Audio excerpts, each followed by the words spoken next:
होती. परंतु आपल्या या निरंतर यात्रेत लिहित आलाय तो हिशेब क्षणाक्षणाचा, कणाकणाचा, धरती, आकाश, पाताळ, ताऱ्यांचा, साऱ्यांचा. जगाच्या पाठीवरील 7 प्राचीन द्वीप समूहांपैकी एक द्वीप जम्बूद्वीप म्हणजेच आपला महान भारत देश. आणि भारताच्या पश्चिमेला आहे महाराष्ट्र. मराठांच्या शौर्य गाथेचे महानायक छत्रपती शिवाजी महाराज घडले जिथे आज आहे त्याचेच गौरवगान.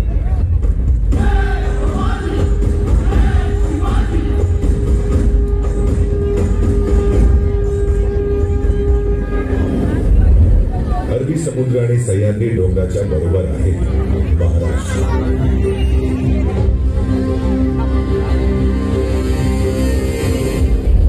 सातवाहन हे महाराष्ट्राचे संस्थापक आणि आद्यशासक मानले जातात.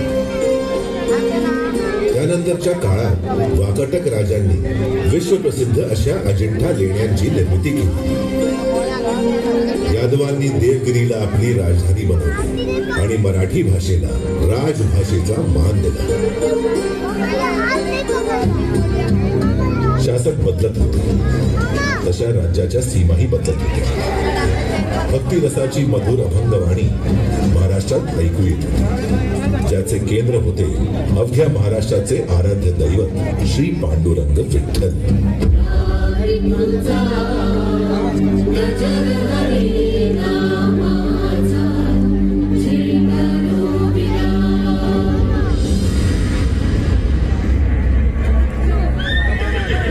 शतक संपता संपता महाराष्ट्रात भयंकर उलथा पालखीचा भीतीदायक काळ सुरू झाला. खिलजी वंशाचा आक्रमक शासक अलाउद्दीन खिलजी यांनी यादवांच्या देवगिरीवर हल्ला चढवला.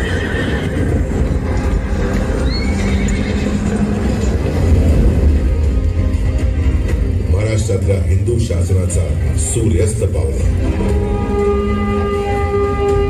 अशी तब्बल 350 वर्ष उलटली. 17वे शतक उजाडले तेव्हा महाराष्ट्रातल्या मोठ्या भागावर विजापूरचा सुलतान मोहम्मद आदिल शहाचे राज्य या जुलमी राज्यकर्त्यांच्या अत्याचाराने मराठी माती आतल्यात उडत होती. इथले सरदार मजबुरीने आदिल शहाच्या पदरी काम करत होते. त्यातलेच एक लढवय्ये सरदार होते शहाजी राजे भोसले. आणि शहाजी राजेंच्या पत्नी होत्या वीर माता जिजाबाई.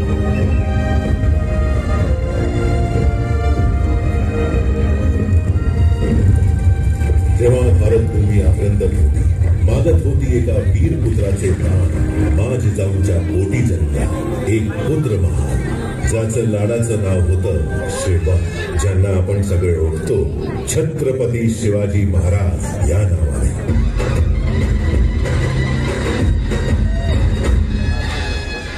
आई जिजाऊ सांगू लागल्या शिवबाला भारतभूमीच्या शौर्यगाथा, रामायण, महाभारत आणि कित्येक वीरांच्या कथा.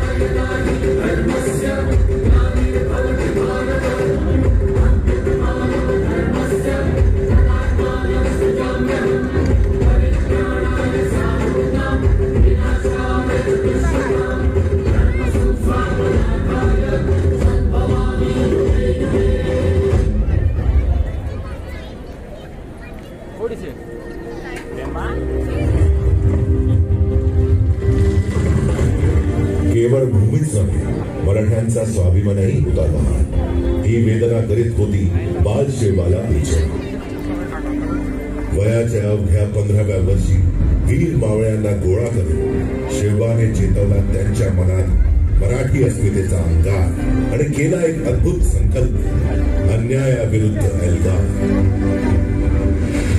मी शिवाजी शहाजी भोसले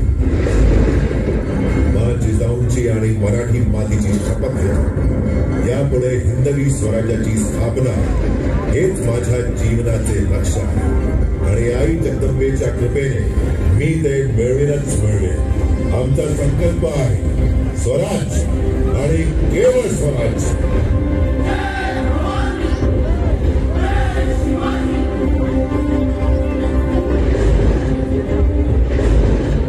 हाती तलवार, अश्वस्वार व एक कोवळे 15 जरी होती शक्ती अपार.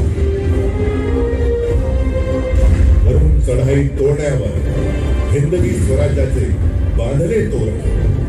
नाव ठेवले प्रचंडगड.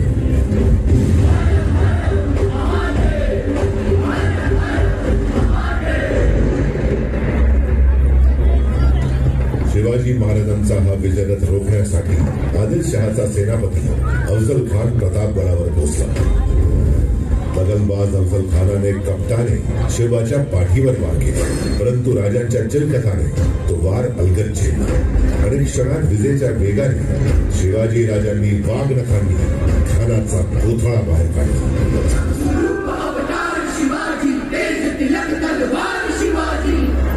थरथरली अवघी आदिलशाही, थरथरली दिल्लीची बोगलाई.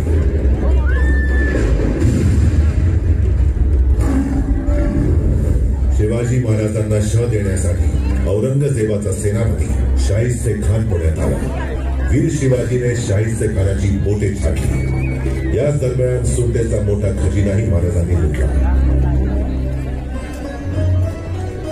पुरंदरच्या तहानंतर औरंगजेबाचा सरदार जयसिंगासोबत महाराज त्यांचे पुत्र बाल संभाजी राजेंना घेऊन औरंगजेबाची भेट घ्यायला आग्र्याला पोहोचले. तिथे दगाबाज औरंगजेबाने कपटाने त्यांना बंदी केली, परंतु वीरांना रोखू शक्ती ना भिंती ना धारण. महाराजांनी चतुराईने केला तिथून पोबार. आग्र्याहून सुटका झाली.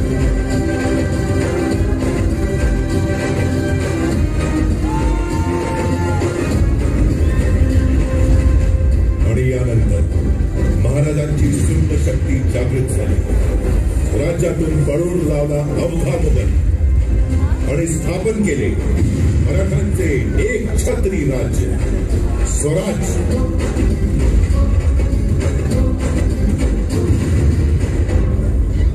ज्यासाठी प्राणांची आहुती दिली शिवाकाशी, जीवा महाले, कान्होजी आंबे, तानाजी मालुसरे आणि बाजी प्रभू देशपांडे यासारख्या अगणित मावळ्यांनी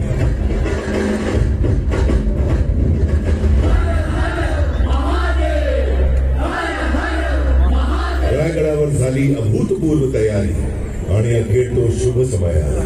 वैदिक मंत्रांच्या घोषात राज्याभिषेक सोहळा संपन्न झाला.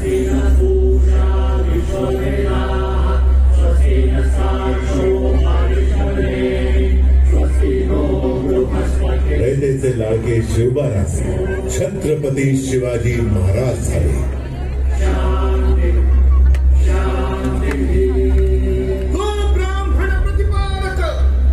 हिंदवी स्वराज्य संस्थापक श्री छत्रपती शिवाजी महाराज की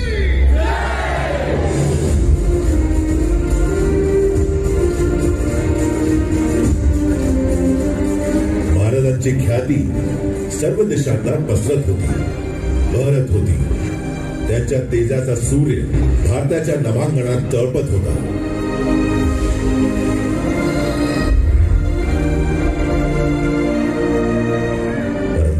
तो दुर्भाग्याचा दिवस उजाडला. सन 1680 दिनांक 3 एप्रिल. हिंदवी स्वराज्याचा हा तळपता तारा अस्तपावला. छत्रपती शिवाजी महाराजांनी आपल्या नश्वर देहाचा त्याग केला, परंतु करोडो भारतीयांच्या हृदयात ते आजही जिवंत आहेत आणि अनंत काळ त्यांचं हे स्थान अढळ राहील. ध्रुव ताऱ्याप्रमाणे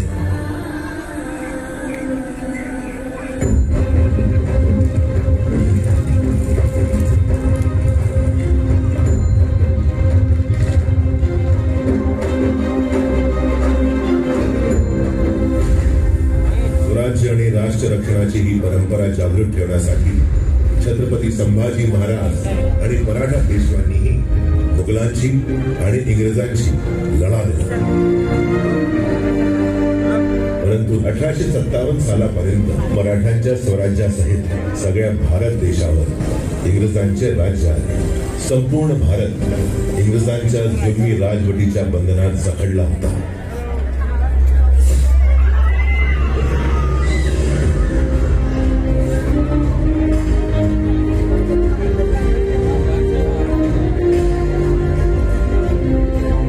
भारताच्या स्वातंत्र्य आंदोलनाची सिंहगर्जना केली बाळ गंगाधर टिळकांनी. स्वराज्य हा माझा जन्मसिद्ध हक्क आहे आणि तो मी मिळवणारच. या सिंहगर्जनेने केवळ महाराष्ट्रातच नव्हे तर संपूर्ण भारताच्या स्वातंत्र्य आंदोलनात एक नवा श्वास फुंकला. लोकमान्यांनी पेटवलेल्या स्वराज्याच्या अग्निकुंडात वासुदेव बळवंत फडके, विनायक दामोदर सावरकर, चाफेकर बंधू सारख्या स्वातंत्र्य सैनिकांनी सहभागी होऊन हे अग्निकुंड धगधगते ठेवले.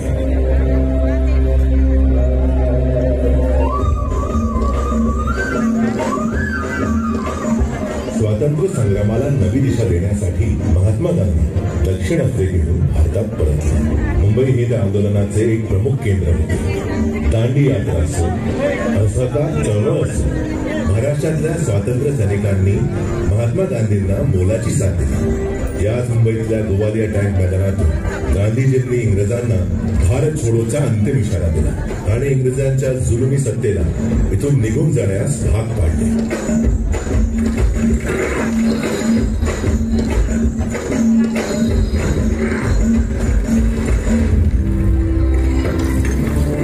इंग्रजांनी चुभारलेली गेटवे ऑफ इंडियाची वास्तू, गुलामीच्या बेड्यांनी जखडलेल्या त्याच्या भिंती वाट पाहत होत्या इंग्रजी सत्तेच्या जुलमी राजवटीचा अंत होण्याची, मोकळा श्वास घेण्याची.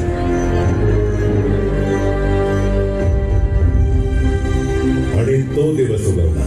हजारोंच्या बलिदानाने जवळपास 200 वर्षाच्या गुलामगिरीतून देश स्वतंत्र झाला.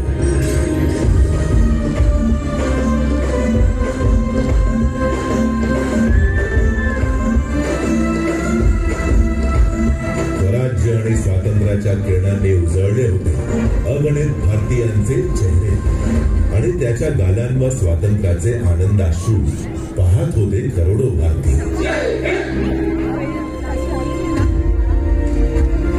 गेटवे ऑफ इंडिया पाहत होता ब्रिटिशांची अखेरची सैनिक तुकडी समुद्रातून रवाना होता. स्वातंत्र्याचं कालचक्र भारतात पुन्हा गतिमान झालं. एक नवा सूर्य भारताच्या क्षितिजावर तळपू लागला. स्वतंत्र भारताचे भविष्य उज्ज्वल करण्यासाठी कायद्याचे विद्वान अभ्यासक बाबासाहेब आंबेडकर भारतीय राज्यघटनेचे शिल्पकार ठरले.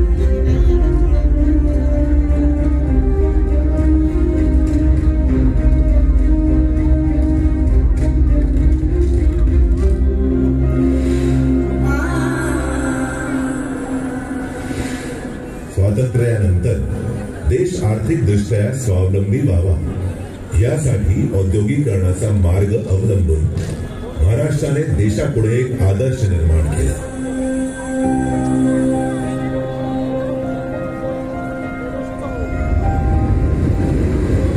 मुंबई, जिला फिरंग्यांनी बॉम्बे म्हटलं, जिथे पहिली ट्रेन धावली, पहिली फिल्म बनली, ही मुंबई स्वातंत्र्यानंतर अधिकच उजळू लागली.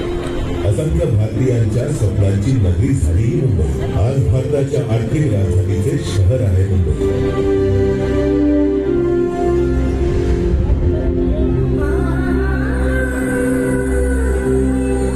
आणि विकासाच्या दिशेने भारताची निरंतर वाटचाल सुरू झाली. शिक्षण, आरोग्य, संरक्षण, सामाजिक उत्थान, महिला सक्षमीकरण या सर्व क्षेत्रात प्रगती करत गेल्या 75 वर्षात भारताने निर्माण केली आहे आपली एक वैश्विक ओळख. ज्यांच्या बलिदानाने लाभले अमूल स्वातंत्र्य त्यांना भावपूर्ण नमन करत देश साजरा करतो आहे स्वातंत्र्याचा अमृत महोत्सव. आगामी 25 वर्षे आहे अमृतकाल भारताचा. आज आजचा भारत जाणतो आहे गतीची दिशा, प्रगतीची भाषा. थांबला तो संपला, हाच आहे संकल्प आजच्या भारताचा. सर्वश्रेष्ठ भारत, सर्वशक्तिमान भारत, हेच आहे ध्येय आजच्या भारताचं. या ध्येयाच्या प्राप्तीकरता हवाय दृढनिश्चय आणि दूरदर्शीपणा. लाभले आहे सौभाग्य या देशाला एका प्रगतिशील नेतृत्वाच्या श्री नरेंद्र मोदींच्या रूपाने, एका यशस्वी पंतप्रधानांच्या भूमिकेत, विद्यमान नेतृत्वाच्या भूमिकेत, ज्यांचा संकल्प आहे सन 2047च्या आधी भारताला विकसित देशांच्या यादीत सामील करणे. आणि हे शक्य आहे त्या पंचप्राणांच्या जोरावर.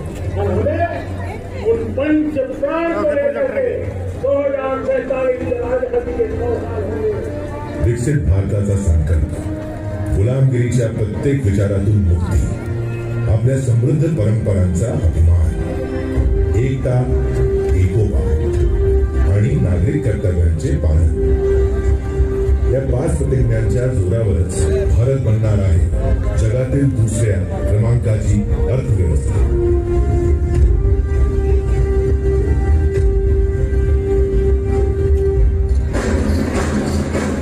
या गाथेला इथेच, या वळणावर सोडून मी निघून जातो आहे पुढे माझ्या अनंताच्या अनादी यात्रेला.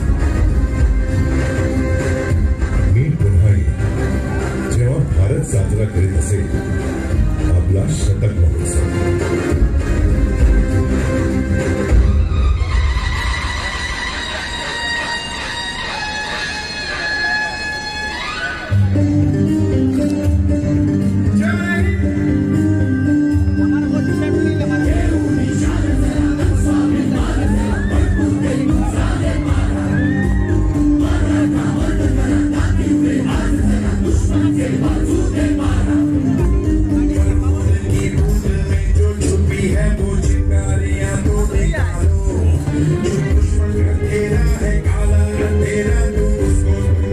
लगा दो, मिट्टी यही वादे बन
निधन